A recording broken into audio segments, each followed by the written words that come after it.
Good morning everyone. मैं Archana Mishra class 10th की हिंदी की पाठ्य पुस्तक क्षितिज के पहले पाठ पद के साथ उपस्थित हूँ। आज हम पढ़ेंगे सूरदास का दूसरा पद। सबसे पहले प्रसंग जानते हैं। प्रसंग है, उद्धव जी आते हैं गोपियों को समझाने। गोपियाँ श्री कृष्ण को भूल जाएं, प्रेम मार्ग को छोड़कर ज्ञान मार्ग पर चलें और निराकार ब्रह्म की उपासना करें। लेकिन गोपियाँ कृष्ण के प्रेम में रंगी हुई हैं और उद्धव की बात हरगिज नहीं मानती। इसी बात पर वार्तालाप चल रहा है उद्धव और गोपियों के बीच। अब हम पद पढ़ते हैं।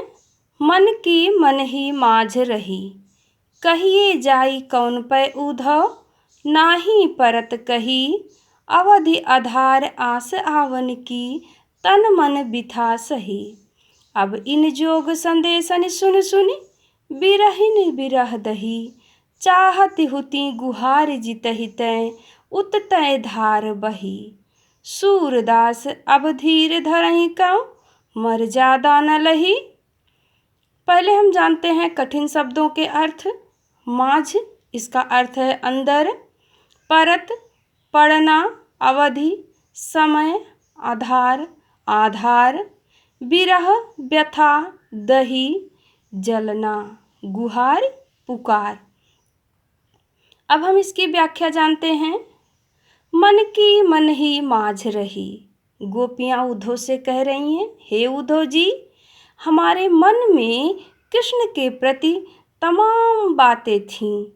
जब कृष्ण हमारे पास थे तो हम वो बातें उनसे व्यक्त नहीं कर पाए, उनसे कह नहीं पाए, इसलिए वो बातें हमारे मन के अंदर ही रह गईं।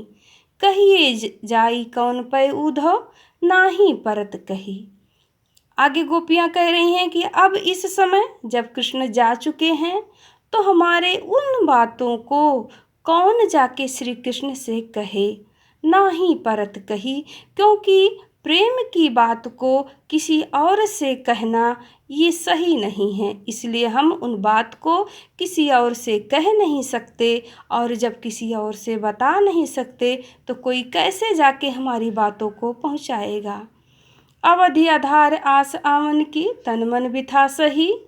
हमने अपना जीवन, अपना समय अभी तक इसी आशा में बिताया, इसी उम्मीद में बिताया कि कृष्ण आएंगे, और जब कृष्ण आ जाएंगे तो हमारा दुख, हमारी परेशानी, हमारा कष्ट दूर हो जाएगा।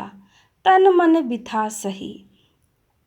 और इसी आशा में, इसी उम्मीद में, कृष्ण के आने की उम्मीद में हम तन मन से यह व्यथा, यह कष्ट सह रहे थे।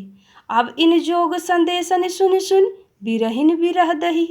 लेकिन अब इस समय जब कृष्ण ने स्वयं ही आपके द्वारा ये संदेश भेज दिया कि हम उन्हें भूल जाएं, आपके द्वारा ये योग के संदेश को सुन सुनकर हम बिरहिनियों का दुख, हम बिरहिनियों का कष्ट और भी बढ़ गया है। हम विरह की वेदना में जलने लगी हैं। चाहत हुती गुहार जितैते, उततै धार बही। हम जिधर से आशा लगाए बैठे थे, जहाँ से हमें सहायता की उम्मीद थी, उधर से ही ये दुख की हवा बड़ी तेज आ गई है, दुख की धार बह चली है। सूरदास अब धीर धरहि क्यों, मर्यादा न लही। गोपियाँ कह रही हैं कि हे उद्धव जी, अब हम धैर्य धारण क्यों करें, अब हम और धैर्य क्यों धारण करें, जब श्री कृष्ण ने ही प्रेम की मर्यादा को लांघ दिया है। जो उसने प्रेम की मर्यादा बनाया था, उन्होंने स्वयं ही उसको तोड़ दिया है, तो हम क्यों धैर्य धारण करें। हम कृष्ण के वियोग के दुख के साथ ही मर जाना चाहते हैं। आज के लिए इतना ही। कल हम तीसरा पद लेकर फिर उपस्थित होंगे। तब तक के लिए बाय बाय।